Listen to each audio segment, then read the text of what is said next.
ஒரு 6 வயது சிறுவன் தன் 4 வயது தங்கையை அழைத்துக் கொண்டு கடற்தெருவின் வழியே சென்று கொண்டே இருந்தான்.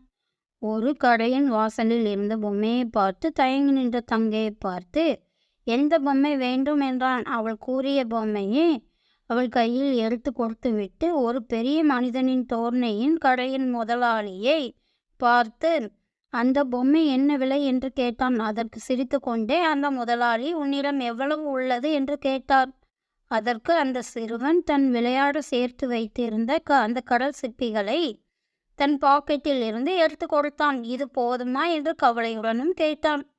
அதற்கு கடைக்காரர் அவனின் கவலையான முகத்தை பார்த்து கொண்டே, எனக்கு 4 சிப்பிகள் போதும் என்று மீதியே கொடுத்தார். சிறுவன் மகிழ்ச்சியோடு மீதி உள்ள சிப்பிகளோடும் தன் தங்கையோடு அந்த பொம்மையை எடுத்துக்கொண்டு சென்றான். இதையெல்லாம் கவனித்த அந்த வேலையால் முதலாளியிடம், ஐயா, ஒன்றுக்கும் உதவாத சிப்பிகளை வாங்கி கொண்டு விலை உயர்ந்த பொம்மையை கொடுத்து விட்டீர்களே ஐயா என்றான். அதற்கு அந்த முதலாளி, அந்த சிறுவனுக்கு பணம் கொடுத்தால்தான் பொம்மை கிடைக்கும் என்று புரியாத வயது.